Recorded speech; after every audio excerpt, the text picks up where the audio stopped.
अब रजब शरीफ आया, ये कूंडे की फातहा लगाने से मेरा काम चल जाएगा, है ना। बड़ी एहतमाम के साथ लगवाओ फातहा, मैं मना नहीं करता, मेरे घर में भी होती है, मैं भी लगवाता हूँ, देता भी। हम न्याज वाले भी हैं, नजर वाले भी हम ही हैं, मगर खाली नजर न्याज वाले ना रह जाओ, नमाज वाले भी बनो। बेशक, है ना। जब कूंडे आते हैं तो हमारी बहनें घरों में ऐसा एहतमाम करती हैं, सुबह से पोत देती हैं, पूरी जो है उसको बिल्कुल मेंटेन कर देंगी, है ना। गुस्ल करेंगी, गुस्ल करने के बाद में फिर पकवान शुरू होंगे, है ना। फिर मिट्टी की कूंडे आएंगे, उन्हीं में रखे जाएंगे। झगड़े हो जाते हैं, मिट्टी के कूंडे नहीं आए तो ओ भाई कूंडेली नहीं आई, उसी में फाता हूँ, ऐसा नहीं है भाई। जो बर्तन तुम्हारे और खाने के हैं, साफ पाक बर्तन, उसमें भी रख करके हो सकती है फाता। जरूरी नहीं है मिट्टी के कूंडे आएंगे, जरूरी नहीं है कि पुड़ी होंगी उसी पर फाता होंगी, किसी और शिरीनी पर भी हो सकती है। ये जो लाजमी कर लिया यार, जो चीज लाजमी है उसे तो बिल्कुल हल्का कर दिया, खत्म कर दिया। जो लाजमी नहीं है उसे ऐसा लाजमी कर दिया कि ये नहीं हुआ तो जंग हो जाएगी जी। मिट्टी के कूंडे चाहिए, पुड़ी होंगी। 1000 रुपए का सौदा लेकर आओ, नहीं है 1000 रुपए यार, मैं लेके आओ। नहीं, बात समझने की है? नहीं है तो थोड़ा सा कुछ बना के उस पर फाता दिला दे, बात खत्म हो गई। मिट्टी के कूंडे होंगे, वो पुड़ी होंगी, उसमें भाई उसमें मगजियात डाले जाएंगे, अजीब अजीब।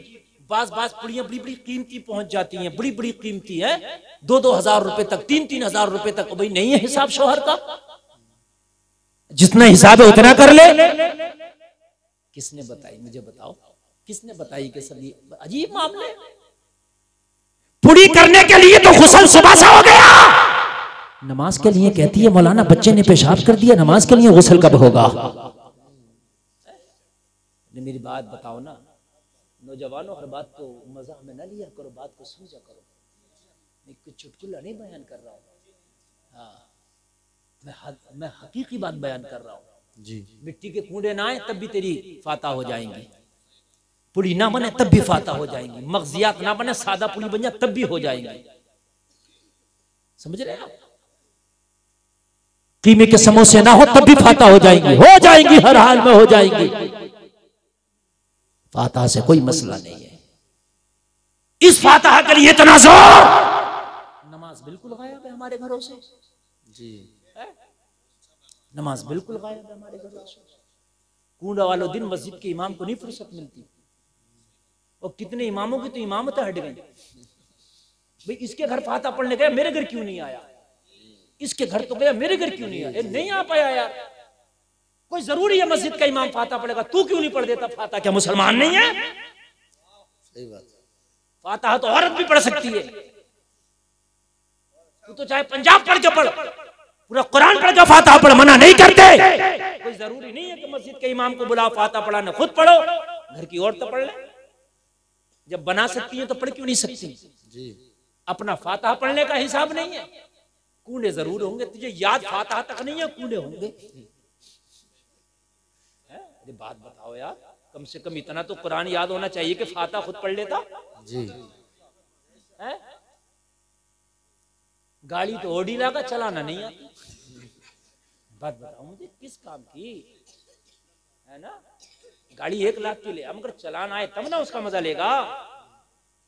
फातहा कूंडे की 2000 वाली होंगी, कोई मगजियात बचा हुआ नहीं जो इसकी पुड़ियों में पड़ा नहीं। कुंडेली मंगाई बाजार से, मिट्टी की आना चाहिए भाई, अभी मिट्टी की हो गई। फातहा याद नहीं, इमाम के पीछे है, दोपहर से नंबर ही नहीं आ रहा। इमाम के घर बेचारा एक अनार, सब बीमार, सबके घर उसे फातहा पढ़ ला, कहां तक पढ़ेगा बेचारा, है ना? किसी घर नहीं गया तो शिकायत, और इमाम ने मेरे घर फातहा नहीं पढ़ी। बात तो मस्जिद में नमाज पढ़ना छोड़ दे, इमाम के पीछे मेरी फातहा पढ़ने नहीं आया। मैं गलत तो नहीं कह रहा हूं ना? ये शर्म नहीं आती? तूने फातहा की वजह से नमाज छोड़ दी। फातहा तो अगर तू बिल्कुल भी नहीं पढ़ता तब भी कोई मसला नहीं था, नमाज पढ़ता। बेशक जी, मामले हैं यार कि साहब ये होना है, साहब वो होना है। फातहा कराओ, मना नहीं करता, फातहा बाद में होनी चाहिए, नमाज पहले होनी चाहिए।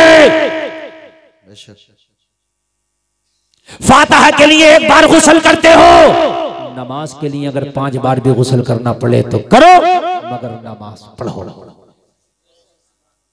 बात है कि नहीं? और फातिहा याद करो, इन्हीं से याद करो। इनको फातिहा के पीछे ना फिरो, इनके पीछे फिरो। हजरत कुरान पढ़ाओ जी, पढ़ाओ हमें कुरान, और वजीफा मुकर्रर करेंगे हम।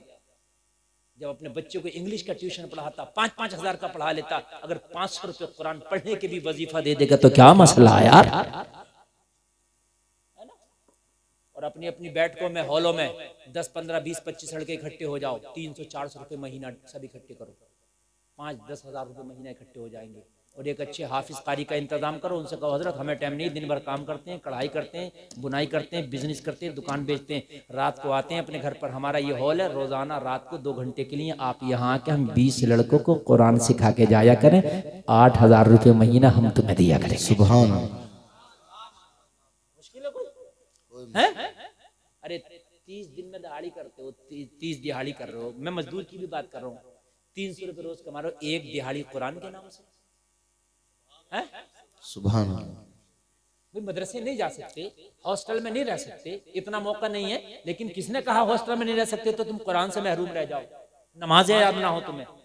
किसी का भी हॉल होता है, घर में बैठक होती है, कितने ऐसे घर खाली पड़े होते हैं मेरे घर में, और मौलाना निजामुद्दीन से कहते हैं हजरत अपना टाइम निकालिए, हमें दीजिए, हम अलग से वजीफा देंगे तुम्हें। इनका भी काम हो गया, तेरा भी काम हो गया। अच्छा हो जाएगा माशाअल्लाह, अल्लाह सलामत रखे आप लोगों को। तो ये कुंडे का मामला भाई करना चाहिए। और इसकी तो फातिहा का भी मसला है कि 22 रजब को जो होती है ना, इसमें भी जो है आपकी जो विसाल है वो 15 रजब शरीफ है। क्यों मुफ्ती साहब? 15 रजब शरीफ है, हाँ, लेकिन 22 का हो गया। चलो हम ये भी नहीं कह रहे 22 में भी अगर आप करा रहे हो उनकी निस्बत से, उनके नाम से, तब भी कोई मसला नहीं, क्योंकि इससे लाजमी नहीं है कि साहब हज जो है वो 10 को ही पढ़ा जाएगा, ऐसा नहीं है कि भाई ईद जो है चांद देख कर ही होगी। आगे पीछे अगर किसी के नाम की फातिहा कराई जा रही है उसकी निस्बत से तब भी चलेगा, लेकिन तारीख 15 रजब है। फातिहा कराओ तो फिर 15 को ही कराओ, ठीक है। और फातिहा पे झगड़े नहीं होना चाहिए। पड़ोसी के घर में तो इतना माल आया है, उसके घर में तो कीमे के समोसे भी बने हैं, उसके घर में तो पूड़ियाँ भी बड़ी कीमती हैं। मेरी बहनों, जितना तेरे शोहर का असासा है उतना कर ले, ये फातिहा सबसे बेहतर बेशक है ना। पड़ोसी का तो हैसियत थी, औकात थी, 2000 के मगजियात लाके उसने पूड़ियाँ करा ली। तेरे शोहर का अगर 200 का असासा, उसी में कर ले, उसी में काम हो जाएगा। अल्लाह सलामत रखे, इस्लाम जिंदाबाद, वमा अलैना इल्लल बलाग। अब रजब शरीफ आया, ये कुंडे की फातिहा लगाने से मेरा काम चल जाएगा, है ना। बड़ी एहतमाम के साथ लगवाओ फातिहा, मैं मना नहीं करता, मेरे घर में भी होती है, मैं भी लगवाता हूँ, देता भी। हम नियाज वाले भी हैं, नजर वाले भी हम ही हैं, मगर खाली नजर न्याज वाले ना रह जाओ, नमाज वाले भी बनो बेशक।